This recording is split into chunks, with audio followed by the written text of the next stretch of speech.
নমস্কার বন্ধুরা, আজকের টপিকটা নিয়ে এসেছি attitude. You know what is attitude? I think you didn't know. কারণ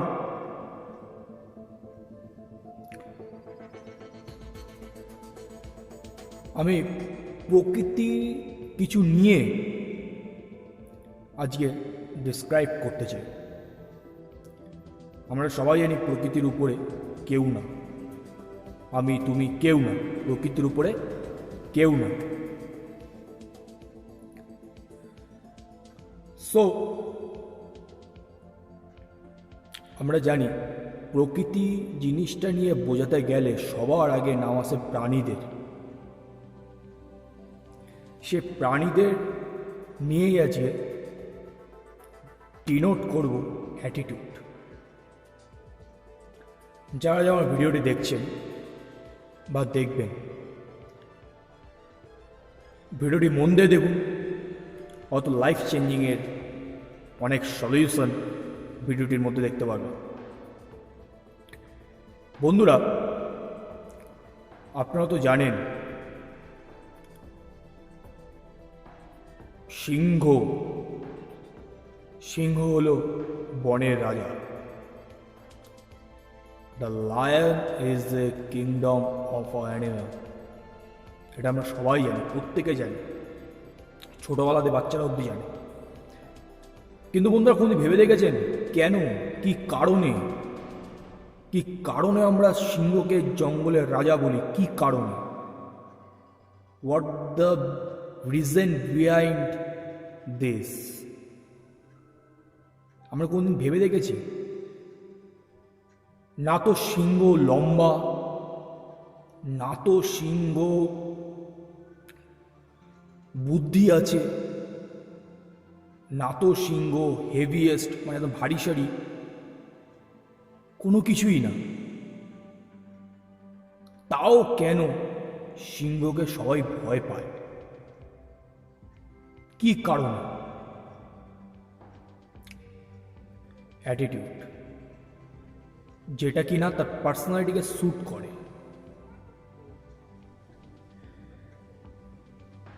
কারণ লায়নের attitude.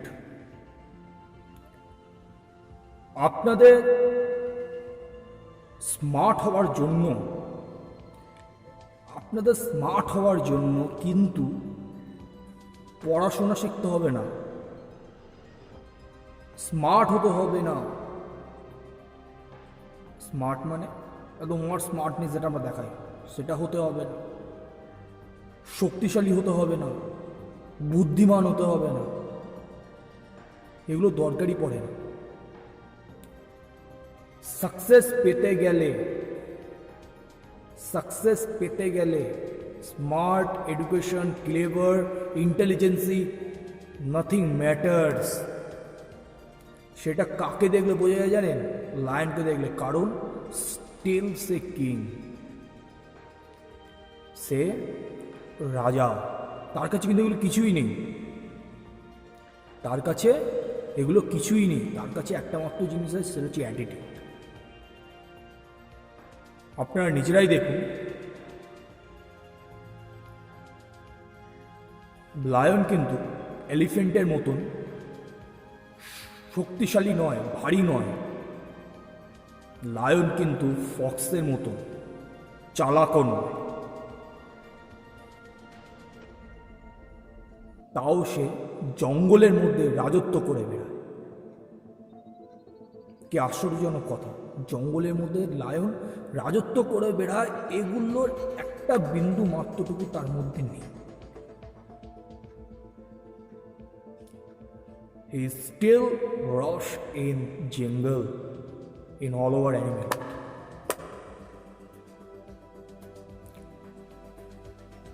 Only for his attitude. So friends, লায়নকে কিন্তু জঙ্গলে সমস্ত প্রাণী ভয় পায়। লায়নকে কিন্তু জঙ্গলে সমস্ত প্রাণী ভয় পায়। ভয় পাওয়ার আরেকটা মিনিংস রিগার্ডিং, ভয় পাওয়ার আরেকটা মিনিংস রিগার্ডিং, ভালো করে বুঝবেন কথাটা।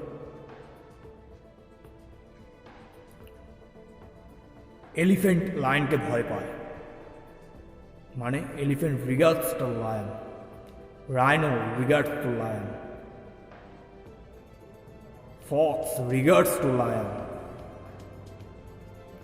Every animal regards to lion. আরেকটা দিক দিয়ে যদি ভাবা যায়, অ্যাফ্রেড, ভয় পায়। কেন ভয় পায়? কি কারণে ভয়? ভয় পাওয়ার তো নির্দিষ্ট কোনো কারণ থাকবে যে আমি লায়নকে ভয় পাবো, কি কারণে? হিসাব মতো যদি দেখা যায়, লায়নের থেকে এরা 10 গুণ শক্তিশালী। 10 গুণ। লায়ন কিছুই নেই, না তো শিক্ষাগত যোগ্যতা আছে, না তো বুদ্ধি আছে যেটা শিয়ালের আছে, ফক্সের আছে, না তো গায়ে জোর আছে হাতির মতো, তাও ভয় পায়। Only for attitude. ফ্রেন্ডস, আরেকটা ভাষা যদি বোঝাতে চাই, আরেকটা ভাষা, তাহলে কথাটা ভালো করে বুঝবেন। কোনো দিন এলিফ্যান্ট আর লায়ন যদি সামনাসামনি পড়ে যায়, এলিফ্যান্ট আর লায়ন যদি কোনোদিন সামনাসামনি পড়ে যায়, তাহলে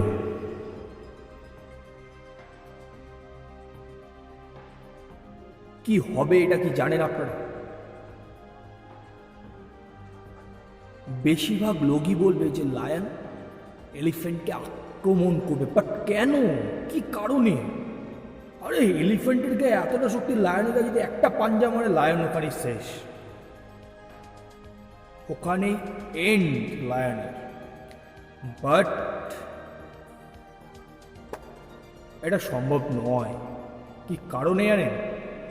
কারণটা হলো, ভালো করে কথাটা বুঝবেন, কারণটা হলো লায়ন যখন এলিফ্যান্টকে দেখে, তখনই তার মাথায় ফার্স্ট আসে, এটা আমার লাঞ্চ, এটাকে আমায় খেতেই হবে,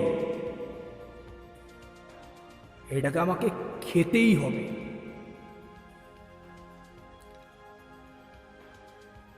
কিন্তু এলিফ্যান্টের মাথায় কি ঘোরে জানেন? এলিফ্যান্টের মাথায় ঘোরে, এ তো শালা আমাকে খেয়ে যাবে, আজকে মারবে আর খেয়ে চলে যাবে। কিন্তু এলিফ্যান্টের মাথায় এই জিনিসটা আসে না, আমি যদি একটা পাঞ্জা মারি, ও শেষ ওখানে। অনলি ফর লায়ন্স অ্যাটিটিউড, যেই কারণে পুরো সমস্ত জঙ্গলে প্রাণীরা লায়ন্সকে ভয় পায়, regarding only for that. Lion যখন আক্রমণ করে ডিফারেন্স টাইপ, সেটা এলিফ্যান্টও বুঝতে পারে না, কারণ তার মনে থাকার একটা জিনিস ঢুকে যায়, ভয়।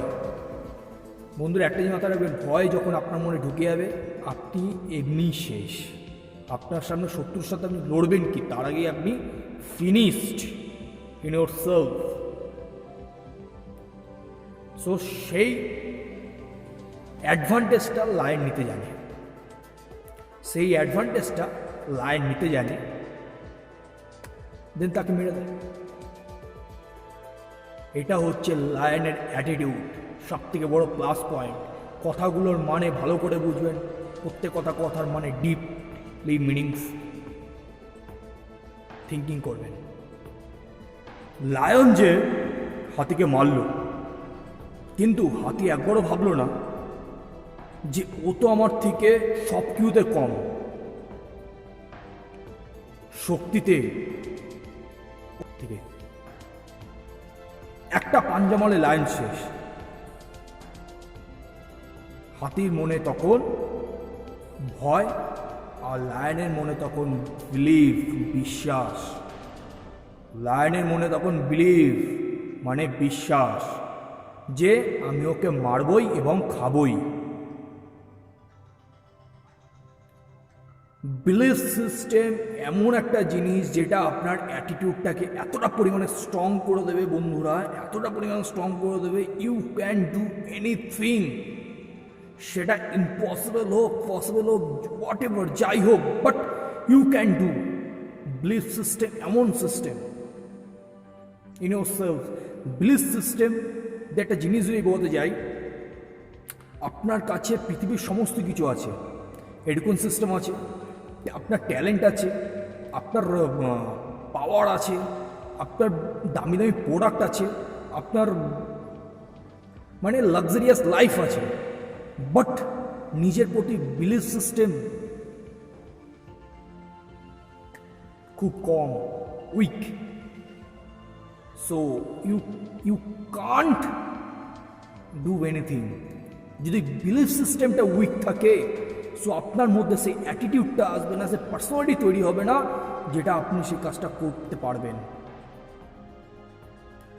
সেটা আপনি ধরে নিন যে কোনো ফিল্ডে আপনি হোক না, আপনি ট্যালেন্টেড হোক, আপনি নেটওয়ার্কিং মার্কেটিংয়ের ক্ষেত্রে হোক, আপনি গ্লোবালি যে কোনো ফিল্ডে হোক, আপনার মধ্যে যদি বিলিভ সিস্টেমটা কাজ না করে তো আপনি সেই কাজটি করতে পারবেন না।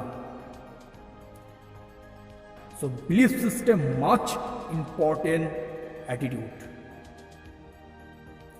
বিলিভ সিস্টেমটাকে স্ট্রং করতে হবে যে আমি করতে পারবো, দেন অ্যাটিটিউডটা নিজেতেই তৈরি হবে। আপনি সেটা আপনার মধ্যে সে গুণ থাকুক চাই না থাকুক, অ্যাটিটিউড নিজে দিয়েই তৈরি হয়ে যাবে বিলিভ সিস্টেম যদি একবার পাওয়ারফুল হয়ে যায়। You can understand what I may say. So believe সিস্টেমটা এমন জিনিস মানুষকে খুব তাড়াতাড়ি দাঁড় করাতে পারে এবং মানুষকে খুব তাড়াতাড়ি বসিয়ে দিতে পারে। আমি বারবার কয়েকটা এক্সাম্পল প্রত্যেকটা ভিডিওতে দিই, প্রত্যেকটা কনসেপ্টে রাখি একটাই কারণে, যাতে আপনাদের বুঝতে সুবিধা হয় এবং নিজেদেরকে জাস্টিফাই করতে সুবিধা হয়। আজকেও তাই করব।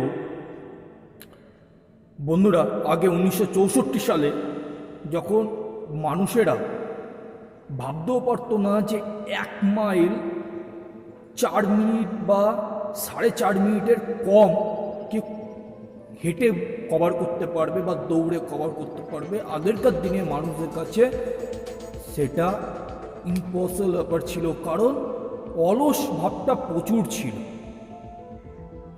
কেউ করতেই পারছিল না। তখন জনসাধারণের মধ্যে, জনজাগরণের মধ্যে এই জিনিসটা প্রচার হয়ে গেল যে 1 মাইল পথ 4 থেকে 4.5 মিনিটের নিচে কেউ কভার করতেই পারবে না। এই জিনিসটা প্রচার হয়ে গেল কারণ তখনকার মানুষের মধ্যে বিলিভ সিস্টেমটা ঠিক মতন কাজ করতো না, নিজেদের মধ্যে আত্মবিশ্বাসটা খুব কম ছিল, যে আজকে হয়নি কালকে হবে, এই জিনিসটা খুব কম ছিল। বন্ধুরা, 1954 সালে যেই ব্যক্তিটি হঠাৎ করে বেরিয়ে আসলো তার নাম রজার জেনেস্টার। সে 1964 সালে যখন 1 মাইল 3 মিনিট 59 সেকেন্ডে কমপ্লিট করলো, তখন মানুষের মধ্যে একটা আলাদা অনুভূতি তৈরি হলো যে এ যখন পারলো আমরা কেন পারবো না। বন্ধুরা, আপনারা যদি ইতিহাস ঘাটের ইতিহাসে জানতে পারবেন যে আগে এটা নবজাগরণের মধ্যে প্র্যাকটিক্যালি পুরোপুরি ছিল একটা মানুষের মধ্যে 1 মাইল দৌড়ানোর জন্য তার শরীরে অতটা পরিমাণে ক্ষমতা নেই যে সে 4 থেকে 4.5 মিনিটের নিচে সে কভার করে সে 1 মাইল দৌড়াতে পারে বা যেতে পারে। বাট 1964 সালে যখন রজার জেনেস্টার যখন এই জিনিসটাকে কভার আপ করে দিল যে 1 মাইল 3 মিনিট 59 সেকেন্ড এসে যখন এটা কভার করে দিল, তখন মানুষের মনে মনে তখন এই জিনিসটা তৈরি হয়ে গেল, সে যখন কেন পারলো আমরা কেন পারবো না। বন্ধুরা তখনকার 1960, আজকে আমি কথা বলছি 2020-তে, 2020-তে বন্ধুরা কথা বলছি আমি। আজকের দিনে 1 মাইল পথ চলা, যতটা আমি গ্লোবালি জানি, 4 থেকে 4.5 লাখ লোক 1 মাইল পথ 3 থেকে 3.5 মিনিটের মধ্যে কভার করে দেবে, ইনক্লুডিং স্কুল স্টুডেন্টস। বিলিফ সিস্টেমটা এতটা পাওয়ারফুল, এতটা স্ট্রেংথ বেড়ে গেছে। সো এখনকার মানুষদের মধ্যে নাথিং ইজ ইম্পসিবল, বাট কিছু কিছু ক্ষেত্রে, কিছু কিছু মানুষের ক্ষেত্রে এই জিনিসটা এখন অবধি প্রযোজ্য। বাট হিউজ রাউন্ড অফ পার্সনের ক্ষেত্রে বিলিফ সিস্টেমটাকে আপডেট হতে হতে এতটা জায়গায় দাঁড়িয়ে গেছে, তাদের কাছে নাথিং ইন ইম্পসিবল। বিলিফ সিস্টেমটা এমন সিস্টেম, বিলিফ সিস্টেমে আপনি যে কোনো কাজ যেটা আপনার কাছে অসম্ভব সেটাও আপনি করতে পারবেন। যদি বিলিফ সিস্টেমটা কম জড়ি থাকে তাহলে আপনার অ্যাটিটিউডটাও ডাউনফল হয়ে যাবে। সো অ্যাটিটিউডটা ডাউনফল হয়ে গেলে আপনার বিলিফ সিস্টেমটাও কমে যাবে। সো বিলিফ সিস্টেমটা যাতে ডাউনফল না হয়। 2011 সালে ওয়ান ডেতে যখন সচিন রমেশ টেন্ডুলকার স্যার যখন ডাবল সেঞ্চুরি কমপ্লিট করে, তখন মানুষ অবাক হয়ে যায় যে একটা 5 ফুট 5 ইঞ্চির প্লেয়ার ডাবল সেঞ্চুরি করলোটা কি করে। কেউ একটা জিনিস দেখলো না, সে ডাবল সেঞ্চুরি করার পিছনে তার মধ্যে একটাই ছিল, জানেন বন্ধুরা কি? Belief system.